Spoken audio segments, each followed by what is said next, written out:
Mm.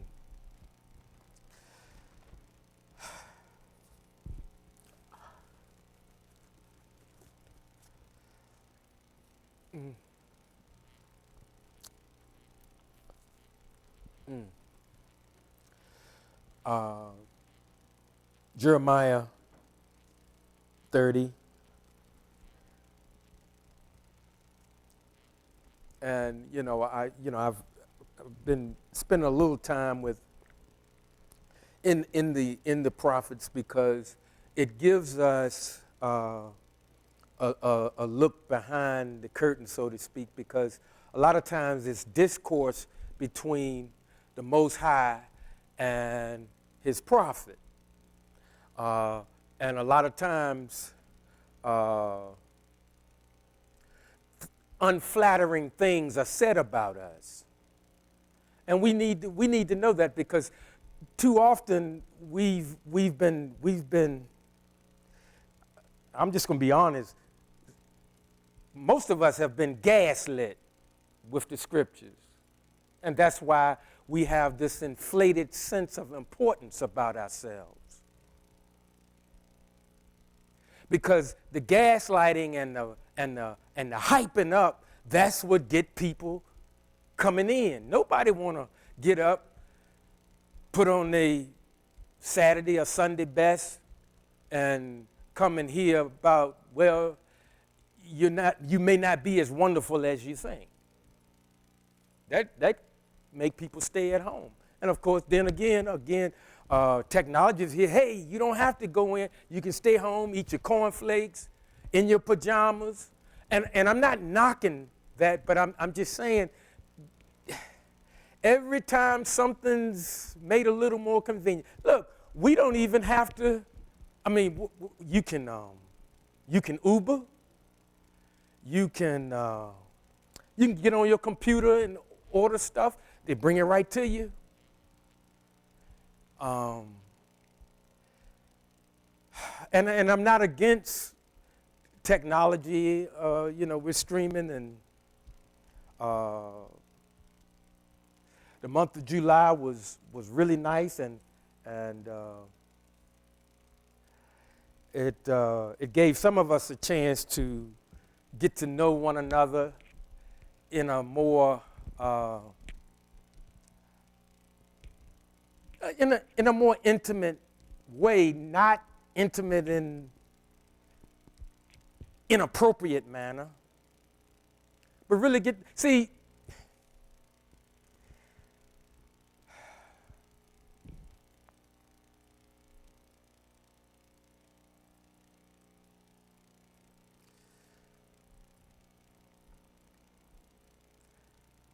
Everybody's seated here, and everybody watching through streaming. Every one of us want to know in our heart of hearts, we believe the Most High loves us. We believe that. But the humanity of us want to know that we're loved by other human beings as well. I don't care how self-made people like to say they are, and whatever they call, whatever success they call it. I got this on my own through my own determination and everything. But if you think about it, you can have the best stuff, you can have the most stuff, and there are periods of time where you alone enjoy your stuff. I mean, just being honest. Especially if you didn't have it handed to you. You really had to get in there and, like the new statement is, you had to dig in the dirt to get it. So you do. You have moments that you enjoy. Even I'll pick something. We all a new to you or a new to you or a brand new car. First 30 days. First 30 days.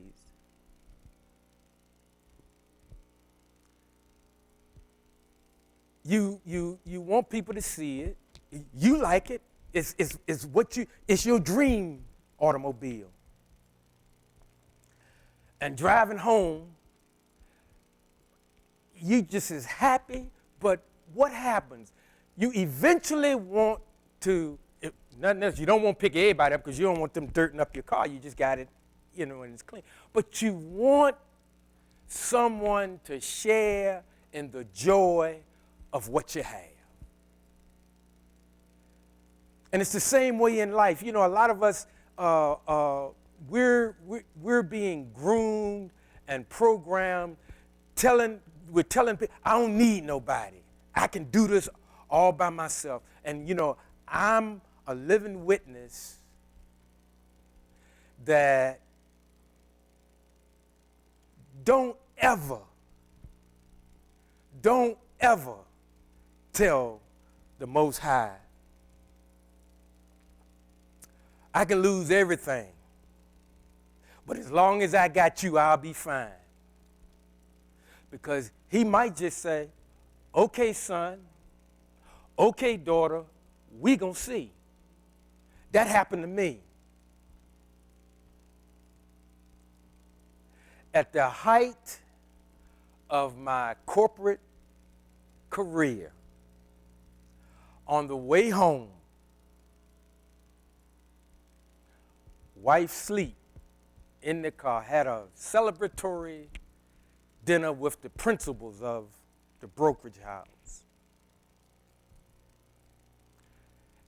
I thought had the time of my life in Houston, Texas. Had helped secure one of the largest accounts that brokerage house ever had, Landmark Land West. Some of the golf tournaments you see on TV,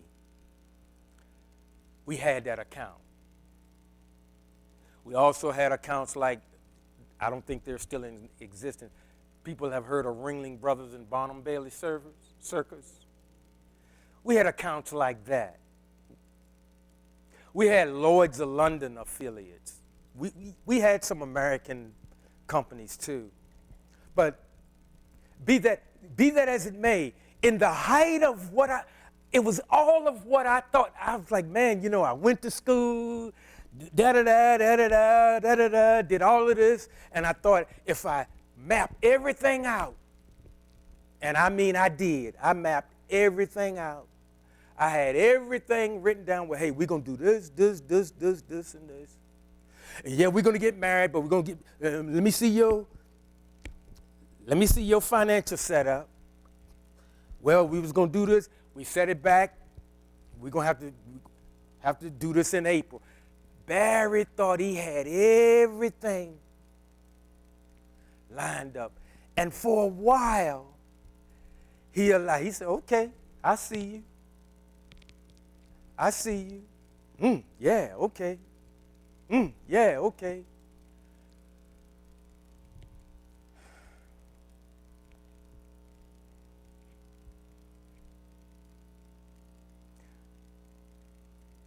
Right church, living in the right neighborhood, paying my tithes, all of that stuff. Picket fence, no children, unfortunately. But everything just how I thought it should go. Because after a while, I was a good Christian. I read my Bible. I went to church. I served in the church.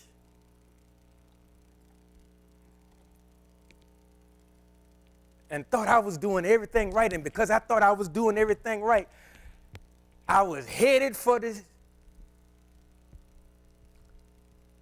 success, as I thought it was. But I'm sharing all of this because sometimes in the height of your victory,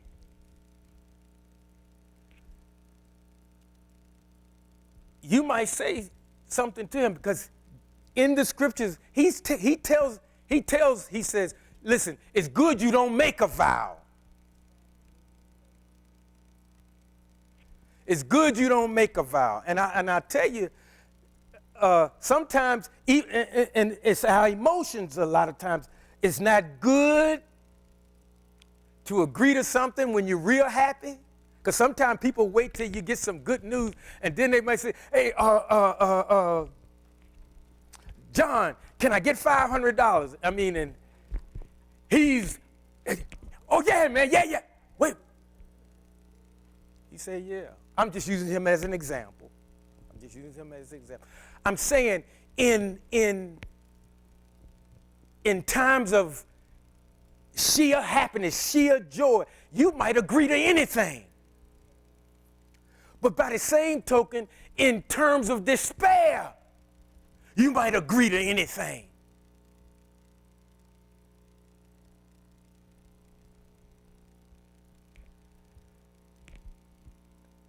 And sometimes I talked about it a little bit. I said sometimes when we pray religiously. And so that statement on the way home, I was feeling on top of the world. I really was. I thought I was. Man, I was so proud of myself. And I was so proud that me and my wife and the 3 principals and their wives went out to dinner, went to the Metropole Club, and we had our office was on the 17th floor of the Galleria, which is still in Houston, and it's a lot bigger now. I'm sharing this for a reason. We went to the Metropole Club, and they had a table reserved for us. Some of y'all might remember this fella. His name was Akeem Olajuwon. He used to play for the Houston Rockets. Center.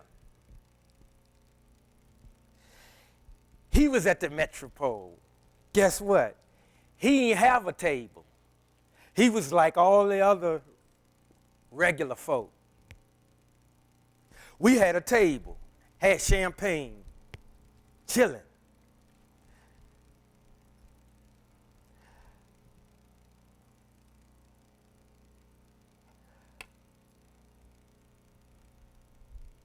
Now, I'm thinking the whole time, man, this is what it's all about. You know, I read my Bible, I go to church, I tithe.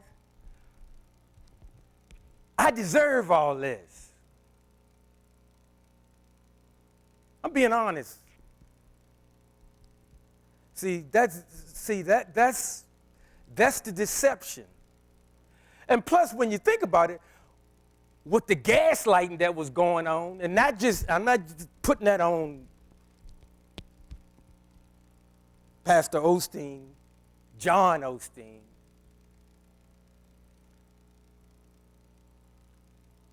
Because I got plenty of gaslighting here in Virginia while I was still here. And again, that's not throwing shade on, I got a lot of good teaching. But it was a lot of filler, F-I-L-L-E-R. Because all we heard every week was how we the head, not the tail, we above and not beneath, all of that stuff. And you start believing it, you keep hearing it. We're in Jeremiah, we're dealing with the prophets because with the prophets, you get to hear about the other side of us. Because all those things that was said, yeah, he does. He loves us. We're the apple of his eye. He thinks we're precious. All of that. But I take you back again to Job. Have you considered my servant Job? There's none like him in the land.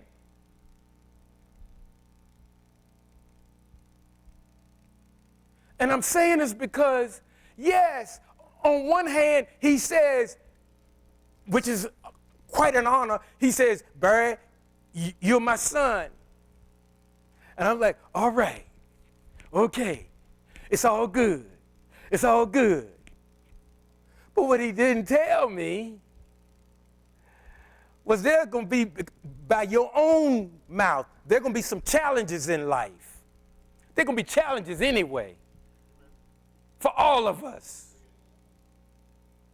See, that's the part that sometimes they kind of left out or they kind of smoothed over that part.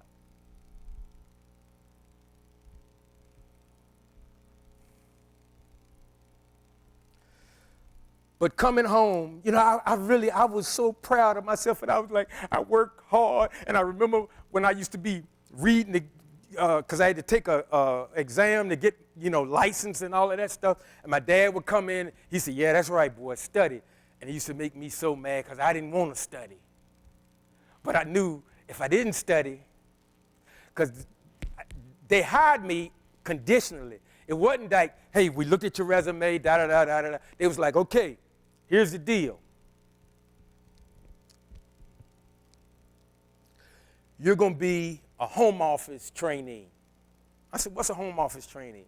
I thought I was hoping I'd be a branch office trainee, which means I'm going to be at that branch when I finish. Home office trainee means you get 3 cities to choose from, and we're going to transfer you out to one of those 3 cities. You can visit all 3.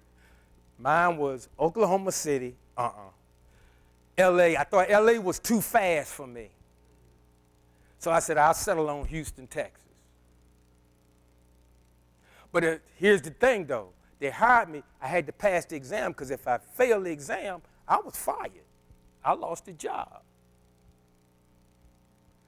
And I later found out after I got to Houston, they were serious about that because a guy that I had become real good friends with, I'm not going to call his name, he was from Kansas City, real nice guy, but they allowed you to study half a day. You could study on the job. They're paying you to study, to get the material, so you can understand what it is you're doing. But this is how my boy would study. He'd be reading. And then as soon as one of them girls come by,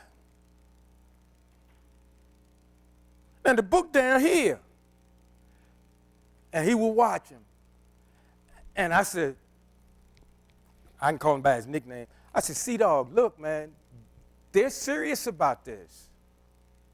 We were in a big, wide open office, but the departments, they didn't have the, petitions, things up.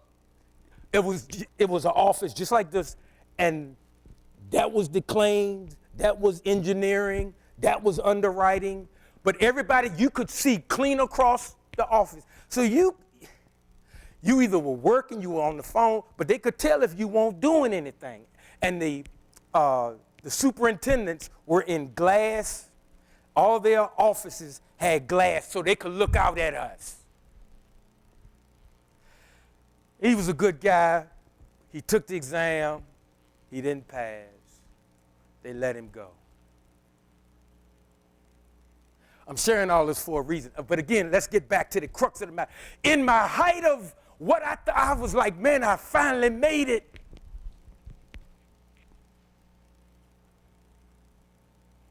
And I said what I said. Ruth was asleep. I was tired too, though. But boy, what a night. I'm riding. I'm feeling on top of the world. And I made that silly religious oath. I can lose because really what I mouthed, Lord, I can lose everything, but as long as I got you, I'm going to be all right. In my mind, I was saying, I can get it all back. I'm being honest.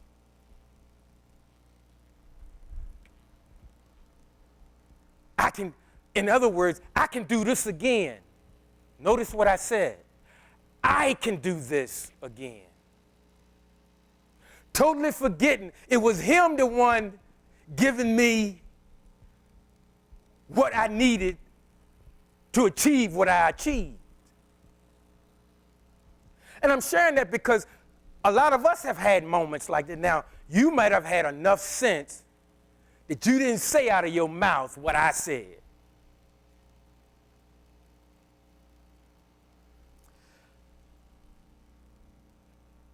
But if I had spent more time in Jeremiah and read about some of the other prophets to find out about the other side of believers, how we disrespect him and how he feels disrespected at times. Instead of always hearing about what I'm going to get,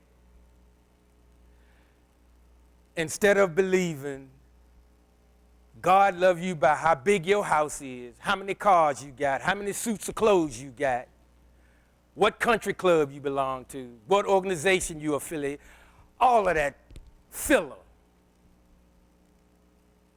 I realize I'm in church, so I'm not going to use no profanity.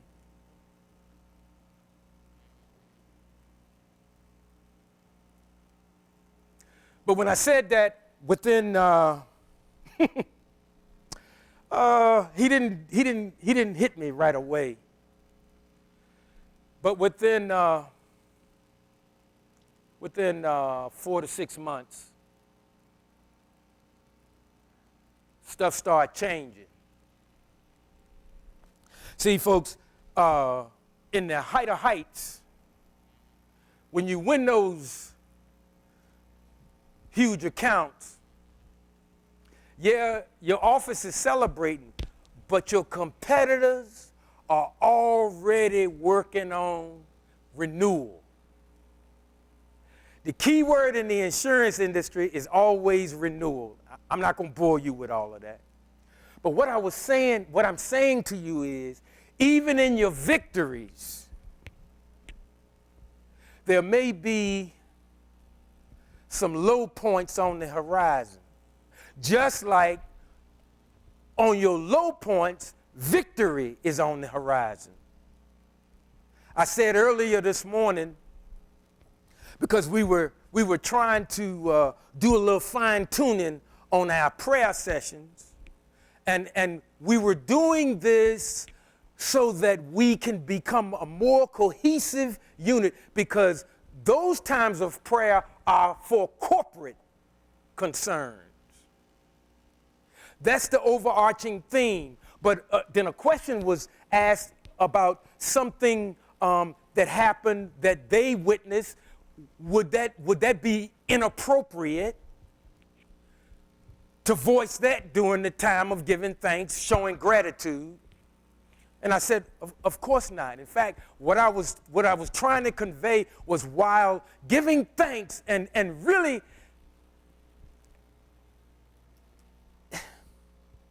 we can't thank him enough. He's been good to us, even with the ugly. He's been good to us. Even really, I mean,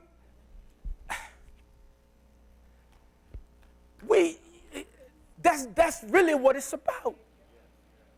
That's really what it's about. Because at the end of the day, man, I mean, just like all of us want to be loved, yes, we want to be loved by him, and we believe that with all that we're sitting here with. But we also want to know that other people love us too. Now, I know for some of us, well, not me. I got it all together. But even those people need somebody. And back to the car. Even though you're happy with it, you eventually you want to share it with somebody. So, fellas, you ever been either playing football or basketball or baseball or something, and then the guy that owned the football, things didn't go his way, so what do? He take his ball and go home. But yeah, he stopped the fun momentarily, but when he got home, what he gonna play catch by himself? And so I'm using that because a lot of us, we live life that way, like, I don't need nobody. You're lying. You're lying to yourself. Everybody needs somebody.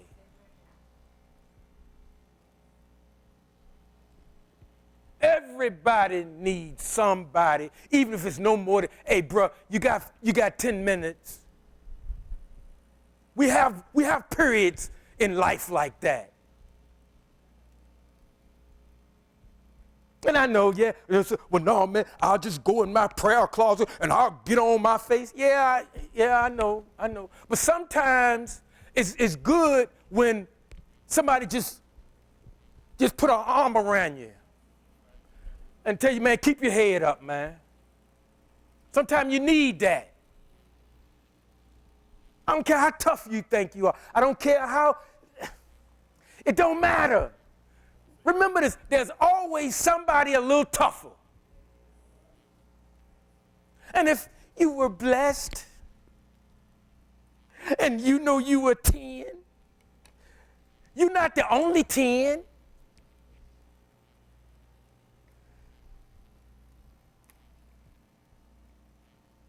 And so when we get to the apex, when we really, I have truly arrived. Be careful, because that haughty spirit is on the horizon. Even teens, man, some of them guys, they get, I'm thinking about certain athletes, and they reached the pinnacle, they won the championship, and they're happy. But guess what? You got to try it again next year. You fighting for your job next year. In professional sports, the competition is fierce. I'm thinking about some guys now, and again, I ain't gonna call no names, but one guy was the MVP. Now he out of football, and he's still a young man. I personally think he should still be playing. But I ain't got no money. I can't hire him. Where am I going with this? I'm going with this because even in your high moments, watch yourself, because our evil inclination is tricky. We start thinking, yeah, well, I just want to thank God, and the whole time we doing this, I'm doing this. I'm patting myself on the back. Man, I knocked it out the park. This is what I'm talking about. All of that study paid off. Then I thought I was saying something religious, and I was saying something stupid. But at the time, I didn't know it. And I wish I had read more about the prophets and less in, most of us, we know what they call the Newer Testament. The Hebrew scholars call it the Brit Hadashah. That's where all the hype, that's where a lot of the hype. Get back to the foundational stuff so that you can get a clearer picture of how he sees us. Because like I told you, I brought up Job. He said, have you considered my servant Job? There ain't none like him in the land. And what did the adversarial spirit say? Does Job serve you for naught? See, folks, I'm trying to tell you, I hope you don't have no family, but you got friends and acquaintances that say, oh, the only reason why I put your name in there, they go to church all the time, is because God seemed to bless everything they do. If they ain't have what they had, or they don't live what they live, and people always want to discount your walk. And if we're not careful,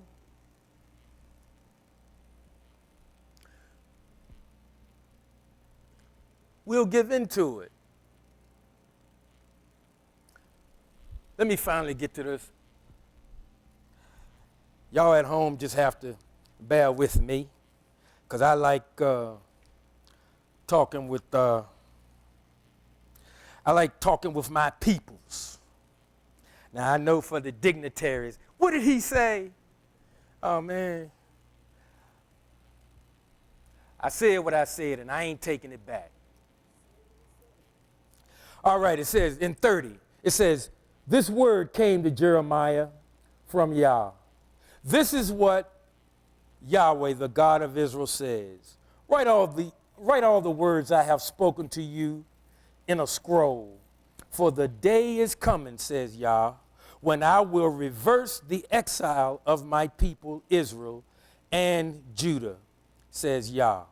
I will cause them to return to the land I gave their ancestors, and they will take possession of it. Now, I know most of us say, well, Barry, that was for then. Well, we're on the cusp. Listen, everybody's got problems. United States got problems. Russia got problems. China got problems. UK got problems. Everybody got problems.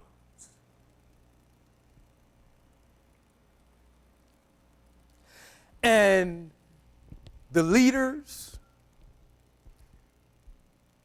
are trying to figure a way out, and everybody's trying to work something out to their way of thinking. And every country seems like they are trying to, we have the solution. If you do this our way, and what is happening, the other countries are saying, why should we do it your way? Every country thinks they have the way.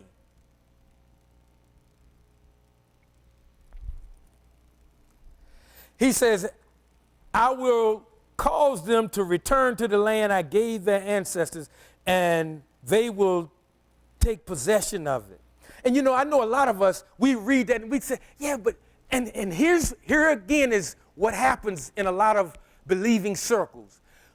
We think we can figure out, I think he showed me how he gonna do it. Why he show you? Why do you think he showed you? Where do we get that kind of thinking from? I'll tell you where we get it from. The gaslighting.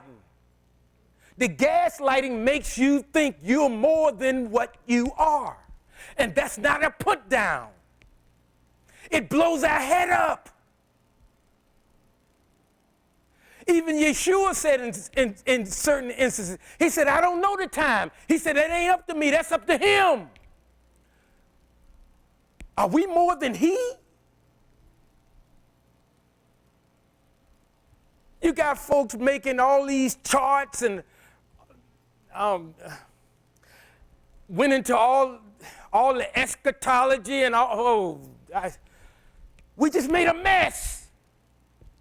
We made a mess. And really, when you think about it, maybe that's why he don't show us everything, because we're going to try to change it. Well, Father, I think it'll be better if we do it this way. Well, why did you choose them? I've been singing for years. And he said, yeah, you off key, sit down.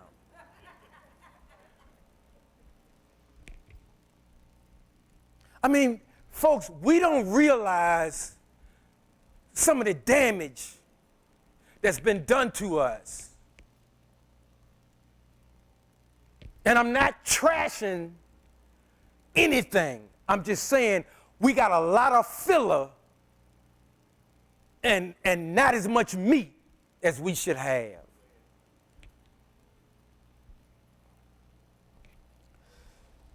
These words Yah spoke concerning Israel and Judah. Here is what Yah says. He says, we have heard a cry of terror, of fear and not of peace. Ask now and see, can men give birth to children? Why then do I see all men with their hands on their stomachs like women in labor, with every face turned pale? How dreadful that day will be. There has never been one like it. And this is the Most High talking.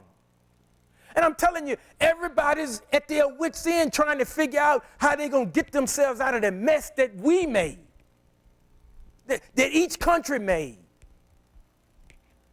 And I'm not trying to get political or anything, but everybody thinks they know the way. And so you got men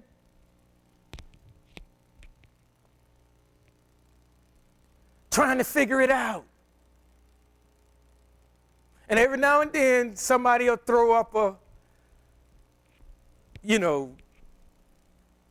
praise God or whatever, And so, I bet not.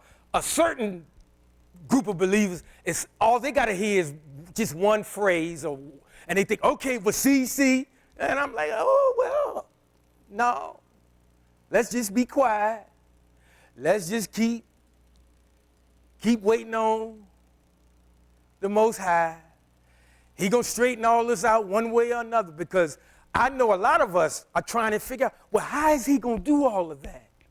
How are all of us gonna fit in that one little region? Maybe it doesn't mean what it says in English.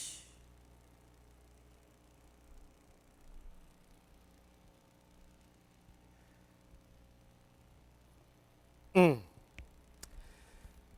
says, why then do I see all the men with their hands on their stomachs like women in labor, with every face turned pale? How dreadful that day will be. There has never been one like it. A time of trouble for Jacob, but out of it he will be saved. And I said earlier, guys, I'm just sensing. And again, don't mean nothing. I could just have indigestion, but I'm trying to watch what I eat. So I think it's more than indigestion. I just seem to sense something unpleasant is on the horizon. And I've been telling us, and I'm not gonna bring it up no more, but I've been on you. I said, hey, listen, budget. I gave out books. Y'all notice I ain't getting none this year. I know people get tired. I wish he'd get on something else. And I said, you got me off of Job, and I wanted to stay on Job, but it made people uncomfortable. But I'm like, well, sometimes, saints, we need to be a little, y'all makes us uncomfortable. We're going to get to that. Maybe not today. But listen, sometimes the discomfort is coming through him or by him. But he's using another vessel. But the discomfort is not to just make our lives miserable. It's so that he said, Barry, listen, I done told you before, stop that. Stop it.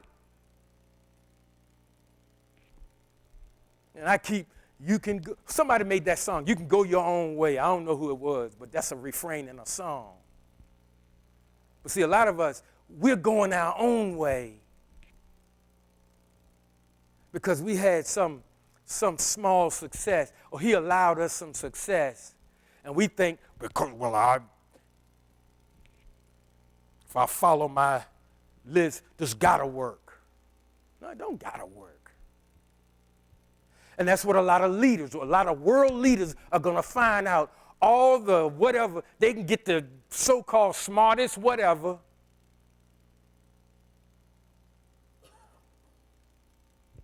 It's not going to work. It's going to be the way he wants. And I believe he's the one behind all the chaos. Because men are trying to go their own way. And see, listen. And I was talking with an older brother, and he was saying, well, man, I'm just going. And I said, I understand. He said, man, I'm just going to trust in him, and I said, yeah, I understand that. But I said, let me just share this with you now. I said, that's good. And that's probably what everybody's going to say. But something about living in America. Living in America, you can't put your mind on free play. You put your mind on free play and you go home and it's another family living in your house.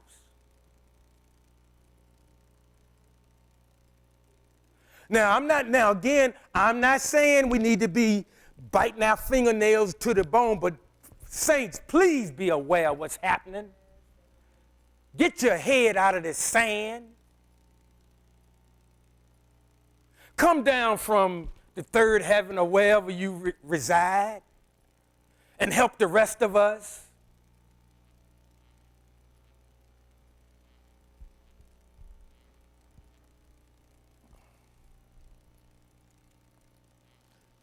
Listen to what he says.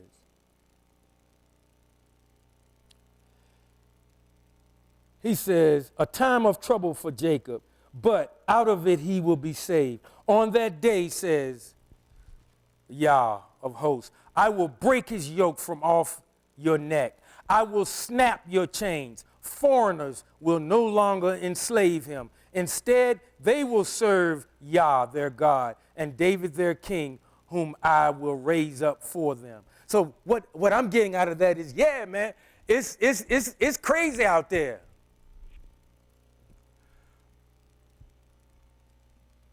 But the solution is coming. Now, the chaos is coming. See, a lot of us, again, and part of the gaslighting, some of us have been taught that we ain't going, and I know 10,000 will fall at their right hand, 10,000 will fall at their left, but it won't come nigh you. Let me tell you something. You can be near a fire and get burned, and the fire not touch you. Think about that. Think about that. Listen, some of us gonna get shook. Some people's way of life has already been turned over. I kept saying, I said years ago, I said, listen, stop trusting in these alliances that you think you got. I remember, back when the pandemic, the company I got a contract with, our stuff is recession-proof. No business is recession-proof. Look, even if you're in business for yourself, you need customers. If customers don't have no job or don't have no income, how they going to keep your business afloat?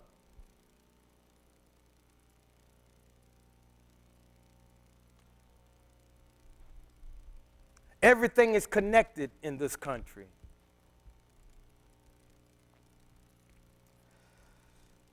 And that's not always good, but that's the way it is. He says, on that day I will break his yoke off your neck. I will snap your chains. Foreigners will no longer enslave him. Instead, they will serve Yah, their God, and David, their king, whom I will raise up for them. So then he says, so don't be afraid, Jacob, my servant. So he's saying to y'all, don't be afraid. But let me add this. Listen, most of our parents told us when a fight break out, our parents told us, go the other way. But what do most of us do? We run to the fight. And some of us have run to the fight, and you might have got hit with a stray punch. See, when a disturbance break out, if you too close, you gonna get something. God love you. Hope you don't get killed, but you might get hit. And your parents told you, go the other way. And most of us, guys and girls, want to see a fight.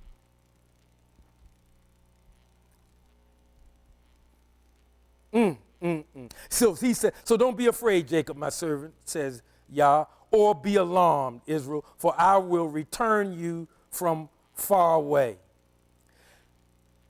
and your offspring from their country of exile. So again, I said something earlier. See, when we're so busy trying to save our life, that's when we're going to lose it. But if we lose our life for his sake, he gonna take care of you and all your offspring. But we got it backwards. Because see, we've been told, I need 5 people with $1,000 to come, all that old stuff. That's what we come out of. Somebody got a word for you, and you got to give them $500 to get a word. God didn't charge them. The stuff we fell for.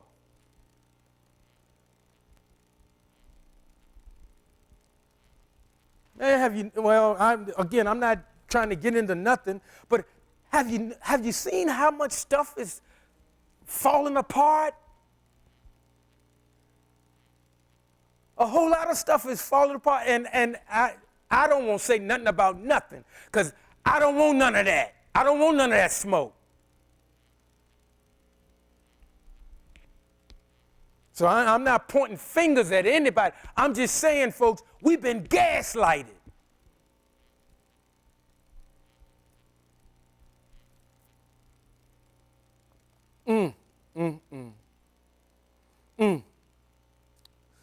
For I will return you from afar away, and your offspring from their country of exile. Jacob will again be quiet at rest, and no one will make him afraid. So, stuff is messed up. The economy, we hear on the news, the economy is strong. But I ask you again, see, you gotta, folks, start taking everything. Even when you're reading this, read this like he wrote it just to you. Read it like he wrote it just for you.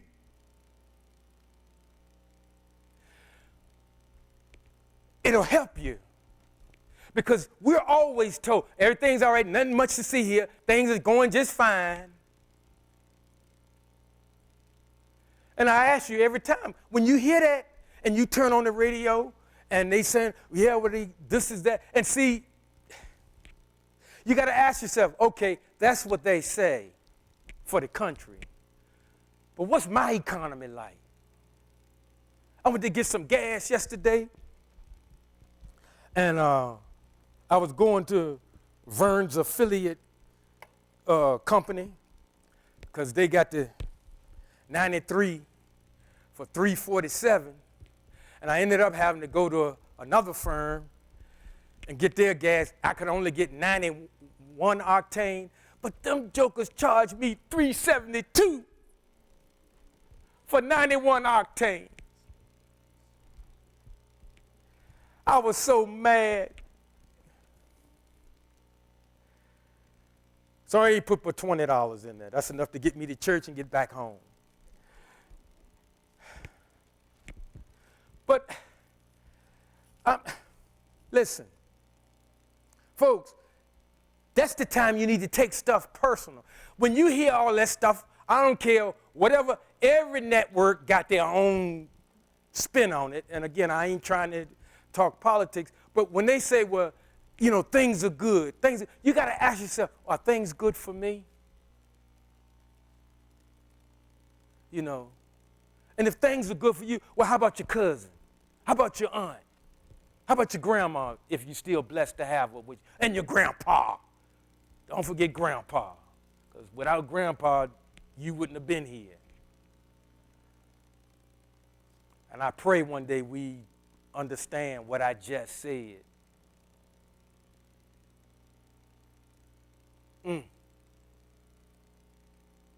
See, that's the time to take it personal. Because guess what? Not only was the church gaslighting us, the newscasters gaslighting us too. Even though, and have you noticed when they give us a set of figures, they always revise them. So if you saying the economy's good and then at the next quarter you revise the numbers downwards, that meant the economy wasn't good when you said it was. And so then the believers say, well, see, that's why you ain't got no business listening to them old worldly channels anyway. Well, you've been gaslighted when you watch some of the gospel stations.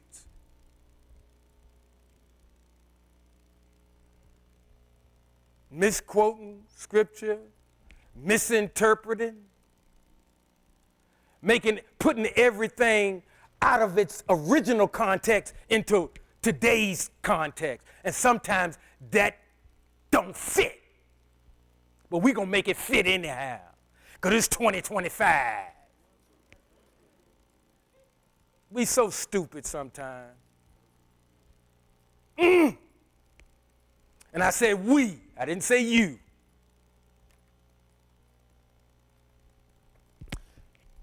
Folks, we've been played. We've been played. But we waking up. We are waking up. 7 minutes. Okay, I'm going to finish this last little part here, because this is good. For I am with you to save you, says Yah. See, even though, yeah, it's going to get a little shaky, but he says, what did he say? He said, I'm with you to save you. They sing that song, Don't Matter What It Look Like. He says, for I am with you to save you, says Yah. I will finish off all the nations. I'm not making this up. I will finish off all the nations where I have scattered you. However, here's the good part. However, you I will not finish off. Now here's the other part that we see. That part I just read, that's where most guys or people that handle the word, they would stop there and the church would be, hanging from the chandeliers. No, read the rest of it, you gaslighter.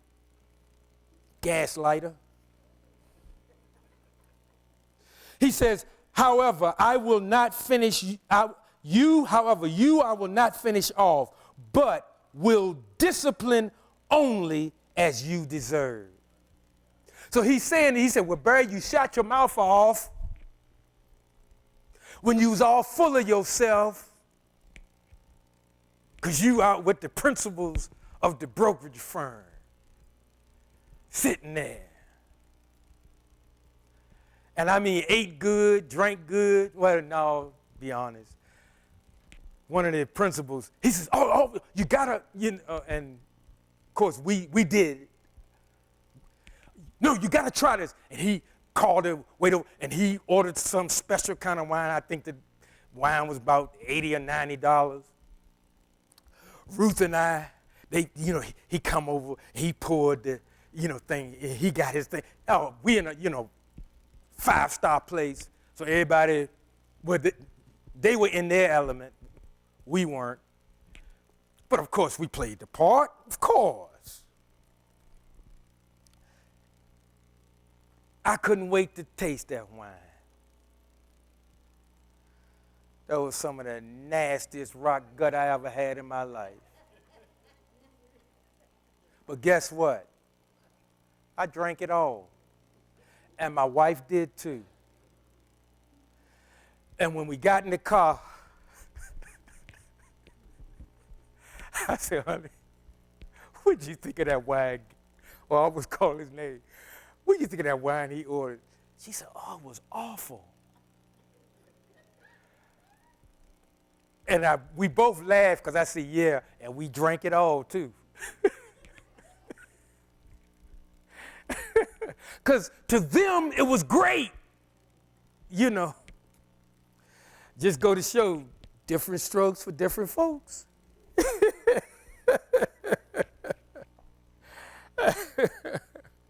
But he says here, I see it.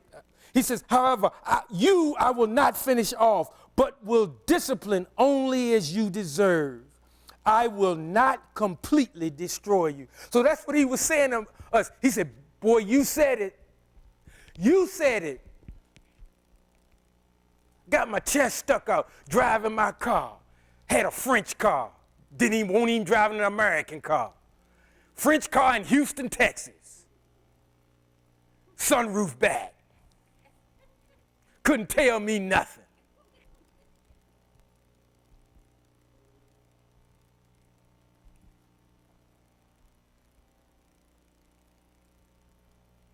And made an oath to the creator of heaven and earth. With a haughty spirit. See, that's why sometimes, even when you getting it right, even when you correctly walking out the Torah, watch yourself, because I'm gonna tell you, our egos are tricky. You start thinking it's you. And I told you, at certain times we all stink. But not everybody's gonna say that. Not me. I shower every day. Well, let me let you in on something.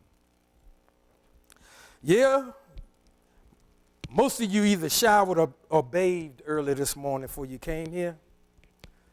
I know you got deodorant and all of that kind of stuff, but let me tell you something. After about 60 minutes, a lot of that refreshing begins to break down. And Lord, if you start sweating, okay, enough said. But see, this is what I'm talking about, being genuine. See, let's stop all of that. I don't know what I want to call it. Well, I do know what I want to call it, but I can't say it. But we should stop that. That doesn't please him. He expects better from us than that. Now, for God's sake, I'm not telling you don't wash and come up in here, because we don't want to smell you. But, let's stop acting like we ain't never broke a saucer. Every one of us in here done missed it. And guess what? We're going to miss it again.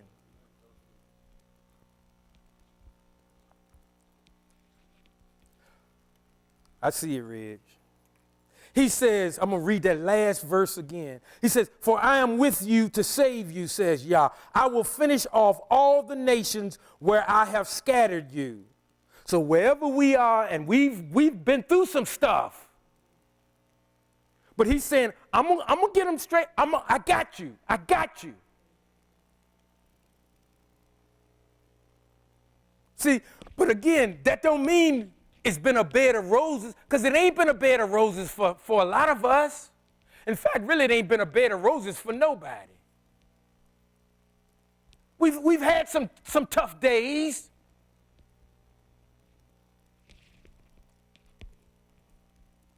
For I'm with you to save you, says Yah. I will finish off all the nations where I have scattered you. However, you I will not finish off, but will discipline only as you deserve. When I shot my mouth off, I got just what I deserved.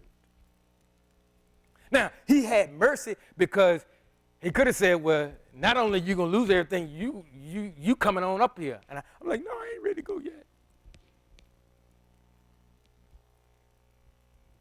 So we in times when you feeling like you can walk on water, be careful. I'm serious. Now, I know Peter did it for a while till he took his eyes off of Messiah, but we ain't Peter.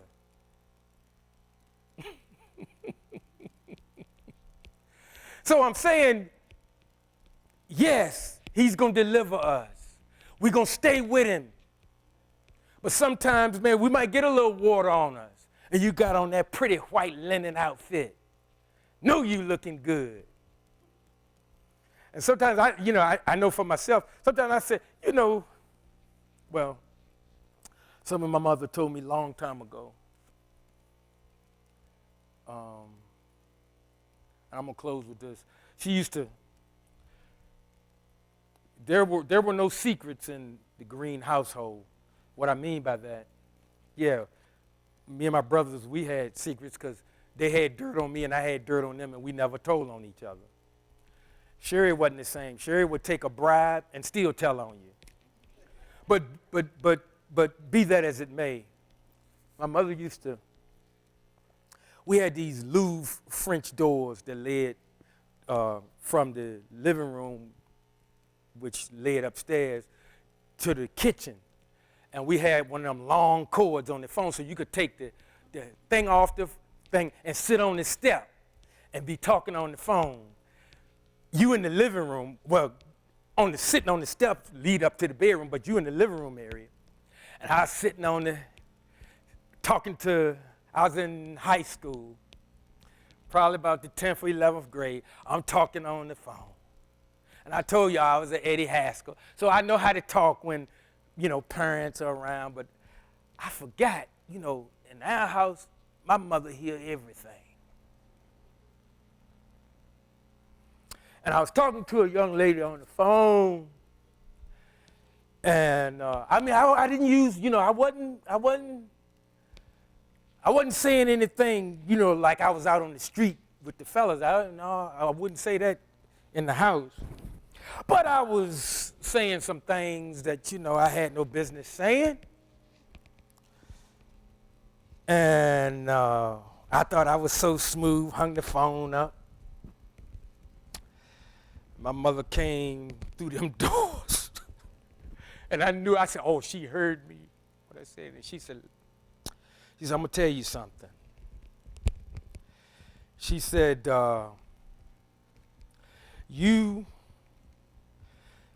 she didn't say, she said this.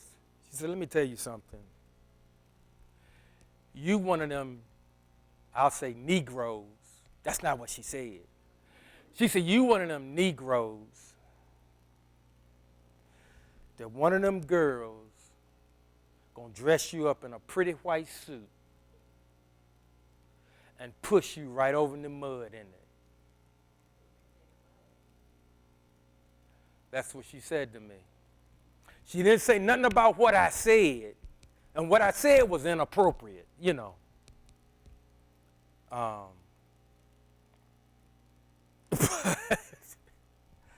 I never forgot that.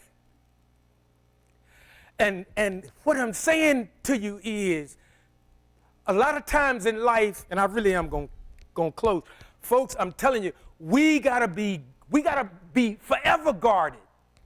In high times, if we're not careful, we get a little puffed up, and we believe, I know I gotta be his favorite.